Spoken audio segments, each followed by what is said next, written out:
और मैं विश्वास के साथ कह सकता हूं, विक्रम सैनी अपनी बात को जो कह रहे थे, उन्होंने बहुत मजबूती के साथ कहा। उन्होंने कहा साहब अगर मेरी सदस्यता बीच में गई तो मैं तो आया ही था फरवरी प्रथम सप्ताह में यहां विक्रम सैनी के प्रचार में, यहीं पे मैंने सभा की थी तब, और यहीं पे सभा करने के लिए मैं आया था।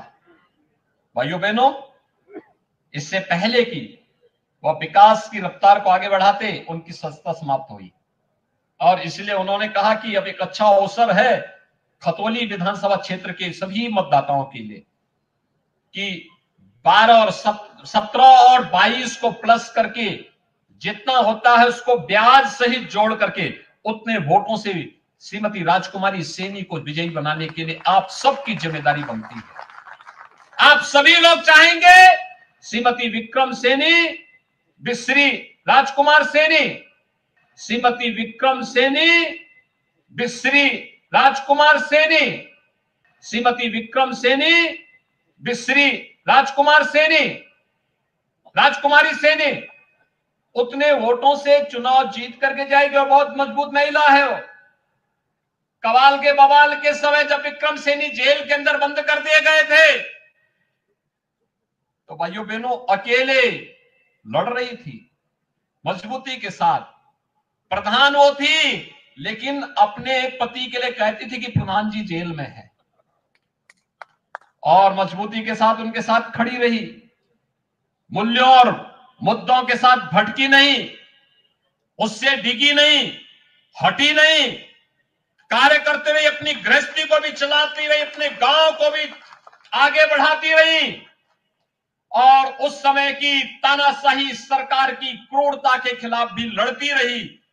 और भाइयों बहनों, आज उनको अवसर मिला है आपके बीच में, भारतीय जनता पार्टी ने आपके बीच में उन्हें प्रत्याशी के रूप में उतारा है। मैं तो केवल आपसे ही कहने के लिए आया हूं, मेरी इच्छा थी बीच में आने की। मैं सहारनपुर और शामली गया भी था, मुजफ्फरनगर का दौरा मेरा बाकी रह गया था। मैंने श्री संजीव पालीवान जी को, रमेश मलिक जी को, इन सबको मैंने कहा था, मैंने कहा मैं मुजफ्फरनगर आना है एक दिन, मुजफ्फरनगर आकर के यहाँ की विकास की योजनाओं को गति देने के लिए। जब इससे पहले कि हम लोग कुछ कर पाते, उपचुनाव की फिर से धमक आ गई। और भाइयों बहनों, इस उपचुनाव में इससे पहले कि हम कुछ कार्यक्रम को आगे बढ़ाते, ये फिर से हमें चुनाव के इस मैदान में आपके बीच में आना पड़ रहा है। मैं आज के इस अवसर पर आप सबसे अपील करूंगा, 5 दिसंबर को चुनाव है। यह संभव नहीं होता है किसी प्रत्याशी के लिए कि नामांकन के बाद 14 दिन के अंदर घर घर जाकर के मतदान करने के लिए लोगों को प्रेरित कर सके।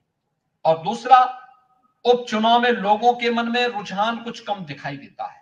मेरी आप सबसे अपील होगी कि श्रीमती राजकुमारी सैनी के प्रतिनिधि के रूप में श्रीमती राजकुमारी सैनी बहनें स्वयं राजकुमारी सैनी बन करके घर घर जाकर के हर मतदाता को कहने के लिए कि सचिन और गौरव जैसे शहीदों की स्मृतियों को बनाए रखने के लिए और आने वाले समय में किसी नौजवान को अपना बलिदान न देना पड़े, इस दृष्टि से हम सब श्रीमती राजकुमारी सैनी को विजयी बनाने के लिए मतदान अवश्य करें, मतदान अवश्य करें।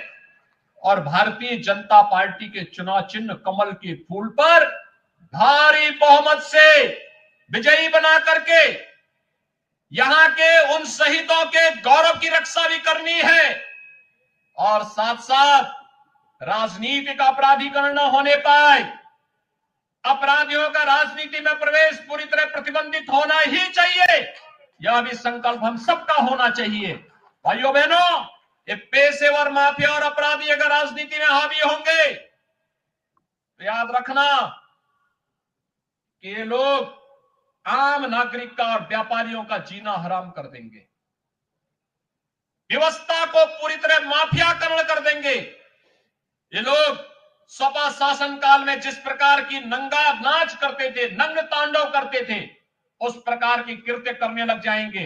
हर हाल में इनको रोकना है, किसी भी स्थिति में इनको आगे नहीं बढ़ने देना है।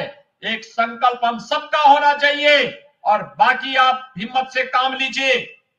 बाकी जो कुछ बचा होगा वो हमारा बुलडोजर पूरा कर देगा।